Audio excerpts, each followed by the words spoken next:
গত মঙ্গলবার থেকে টানা কভারেজ রিপাবলিক বাংলায় হরিণঘাটায় কেন পুজো হবে না এই প্রাথমিক বিদ্যালয়ের হেড স্যারকে, প্রধান শিক্ষককে যেভাবে গালিগালাজ করা হয়েছিল তারই প্রতিবাদ করেছিল গোটা বাংলা। শেষমেশ পুলিশি প্রহরায় হলো সরস্বতী পুজো।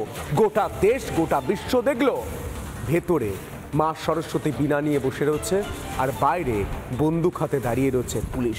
আর স্থানীয় বিডিও বলছেন তিনি কিছুই জানেন না, সব দোষ নাকি সংবাদ মাধ্যমে। বুঝুন কাণ্ড, দেখুন।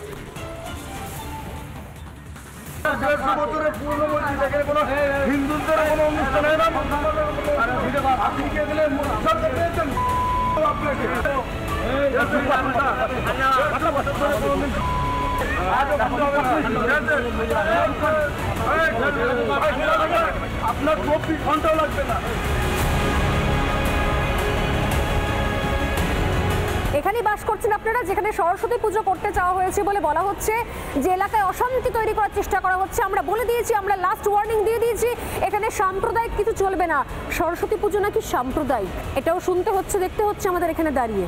আমি অনুরোধ করবো মাননীয়াকে, আপনি বিষয়টা দেখুন এবং ওখানকার খুদে পড়ুয়ারা যারা সরস্বতী পুজো করতে চাইছে তাদেরকে পুজো করার মতো ব্যবস্থা করে দিন।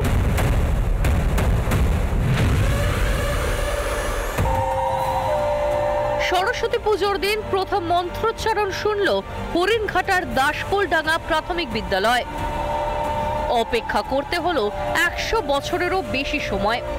অবশেষে নদিয়ার দাসপোলডাঙ্গা প্রাথমিক বিদ্যালয়ে হলো সরস্বতী পুজো।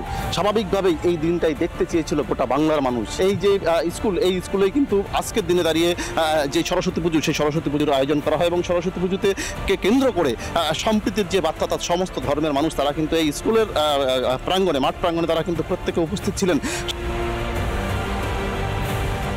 স্কুলে আরতি হলো, খুদে পড়ুয়ারা অঞ্জলি দিল।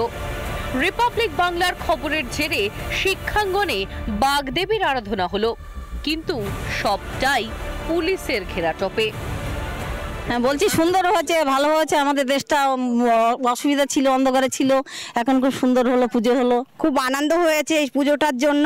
আমরা বাচ্চা কাচ্চা খুবই খুশি হয়েছে, সব আনন্দ ফুর্তি করছে।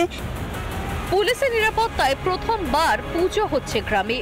হরিণঘাটার দাসপোলডাঙ্গা প্রাথমিক বিদ্যালয় রাজ্য জুড়ে আলোড়ন ফেলে দিয়েছে। স্থানীয় বিডিওর অবশ্য এসব কিছুই নজরে পড়েনি। তার নজরে পড়েছে শুধুমাত্রই মিডিয়ার বাড়াবাড়ি। কিন্তু অনেক সময় প্রবলেমটা ছোট থাকে, সেটাকে বড় করে দেখানো হয়। এটাও হয়েছে, মিডিয়ার দৌলতে অনেক সময় ছোট খবর অনেক বড় হয়ে যায়। সম্প্রীতি বজায় থাকলে কেন এখনো পুলিশের ঘেরাটোপে? কেন মোতায়েন রয়েছে র্যাব? কেন হিন্দুদের পুজোর আবেদনেই সাম্প্রদায়িক সম্প্রীতি নষ্টের আশঙ্কা? ভারপ্রাপ্ত প্রধান শিক্ষককে হুমকির দিনে কোথায় ছিলেন বিডিও, কোথায় ছিল পুলিশ? প্রশ্ন আছে, উত্তর নেই। রিপাবলিক বাংলা। নানা ধরনের কন্টেন্ট দেখার জন্য লাইক করুন, শেয়ার করুন আমাদের ফেসবুক পেজ, সাবস্ক্রাইব করুন আমাদের ইউটিউব চ্যানেল। পাশাপাশি অন্যান্য ব্রেকিং নিউজের জন্য অবশ্যই চোখ রাখুন রিপাবলিক বাংলায়।